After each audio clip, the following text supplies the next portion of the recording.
Hello guys, magandang umaga po sa inyong lahat. Ako po si Saituan. Welcome back sa aking channel. Kumusta na kayo? Sana ay nasa mabuti kayong kalagayan katulad ko. Medyo hindi tayo nakapag-reaction video sa mga nakaraan kasi naging sobrang busy ako at marami akong inasikasong mga extra circumstances. Yan guys.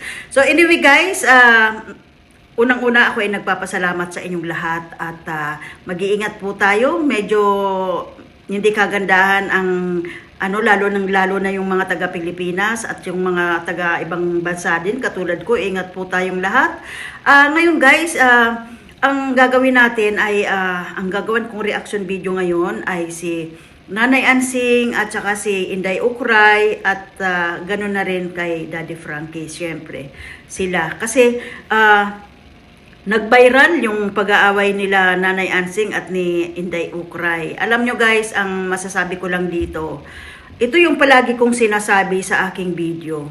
Kung ano yung nakikita ng tao, yun din ang lumalabas sa mga bibig nila, syempre. Si Nanay Ansing kasi, lalong-lalo lang hindi naman siya sponsor, para sobra siyang demanding sa mga panghihingi. Tulungan mo ako ng ganito, ibigyan mo naman ako ng ganito. Kaya hindi ko, hindi ko dito masisi si Inday Ukray. Hindi ko siya talaga masisi dito. Kasi bilang isang reaction, creator, vlogger, kung ano lang talaga yung nakikita namin, yun lang talaga yung lumalabas sa bibig namin. Ako guys, kung ano talaga yung nakikita ko, yun lang din talaga yung lumalabas sa bibig ko. Nakikita ko si Nanay Ansing parang sumusobra din paminsan-minsan. Hindi lang paminsan-minsan, lahat ng bagay sumusobra si Nanay Ansing. Pero ni minsan, hindi ko siya, kahit panoorin nyo yung mga videos ko guys, hindi ko siya nilait. Oo, hindi ko hinusgahan yung kanyang itsura. Ang napupuna ko lang sa kanya yung kanyang pag-uugali. Oo. Hindi kasi ako mahilig hindi ako mahilig manglait ba ng kapwa ko. Hindi ko, siguro nakakagawa rin ako ng mga ganyan. Siguro, pero hindi ko yun inugali. Oo. Siguro minsan nang dahil sa kagalit, nabibigkas ko rin yun or nakakapanglait din ako. Pero hindi ko matandaan lang. Pero kung mayroon man, pasensya na kayo. Pero hindi ko talaga masisi si Inday Ukray. Kasi nga, kung anong nakikita, yun yung lumalabas sa bibig. Oo. Hindi ko rin masisi si Inday Ukray kung halimbawang nalait ba yung words na ganun. Kung nakapagsabi si Inday Ukray ng ganun, siguro sa tingin ni Inday Ukray, yun ang totoo yung sinasabi niya. Na si Ansing mismo yung sabi niya ay totoo naman malaki yung mata niya. Sabi niya doon sa pag-uusap nila ni Daddy Frankie. So, inamin din naman niya na, yun nga, malaki ang kanyang mata. So, nagsasabi lang din naman ng totoo si Inday Ukray, di ba? So, kahit nga minsan si Daddy Frankie, kung, di ba, nanonood tayo guys ng video ni Daddy Frankie, di ba, nakakapagsalita din siya ng avatar, di ba? Oh. Kasi si Nanay Ansing, may pagka, ano ba tong words na dapat gamitin sa kanya? Wala siyang pakialam. Basta magkaroon siya, manghingi siya, pero hindi niya naiisip na hindi siya yung beneficiary. Dapat hindi siya ganun. Kaya si Inday Ukray, ganun yung kanyang reaksyon dahil nga mainit na sa kanya Mainit sa kanya yung karamihan sa atin na nanonood. Mainit ang natin kay Ansing kasi nga sa pag-uugali niya, sa mga ginagawa niya, ayan tuloy, nasabihan tuloy siyang nagnakaw ng simento at saka sa bagay, totoo naman, 'di ba? Pero mayroon ako guys na reaction video na nanghingi si Nanay Ansing ng materyales dahil nga 'di ba nung hindi na itutuloy ni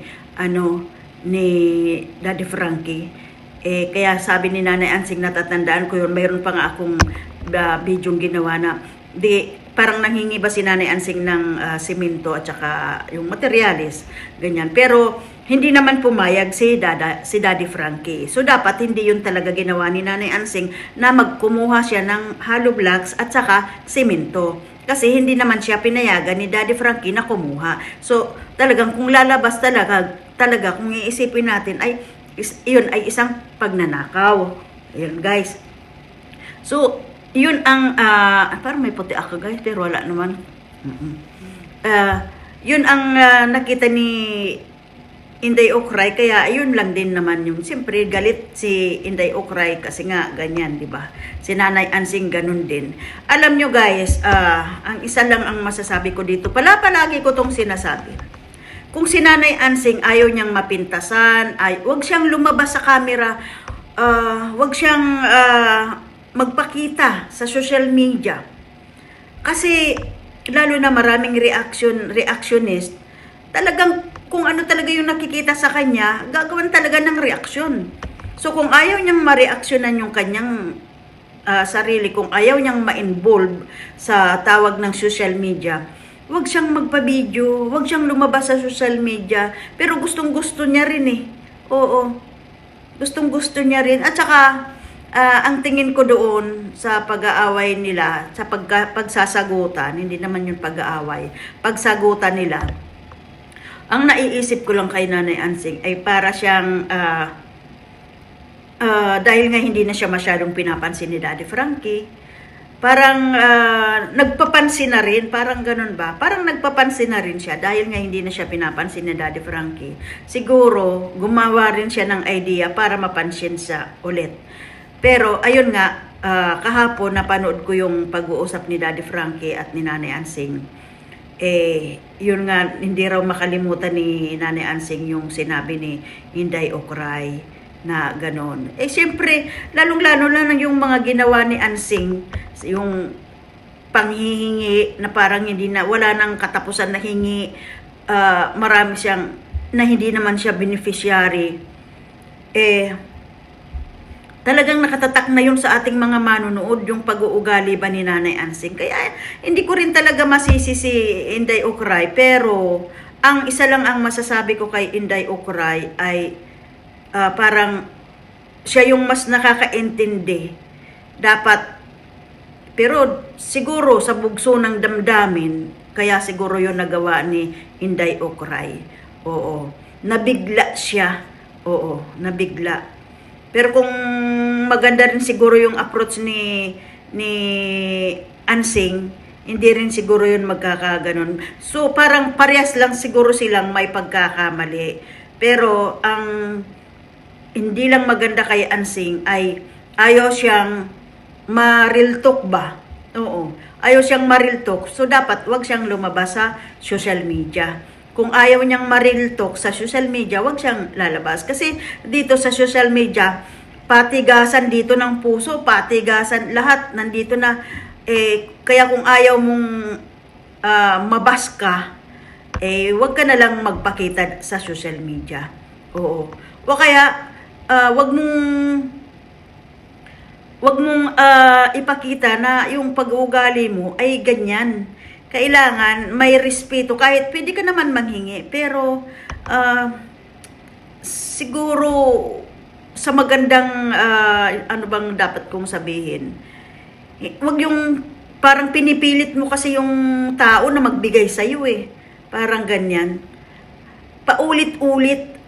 O dapat ang taong may kahihiyan na nangihingi ng tulong, isang beses kang manghingi at hindi ka pinagbigyan, maghintay ka na lang kung bibigyan ka talaga. Kaso si Nanay Ansing kasi talaga, paulit-ulit siya, nakakagigil guys. Kaya nga, di ba, sabi ko sa previous reaction, hindi ako, minsan kapag galit na galit ako kay Nanay Ansing, hindi kaagad ako naggagawa ng reaction video. Pinapalagpas ko yun, 1 araw o kaya 2 araw. Kasi kapag gumawa ako ng reaction video sa mga time na yun na parang galit na galit ako sa tao na yon, iba talaga ang lalabas sa bibig ko, sigurado yan. Oo.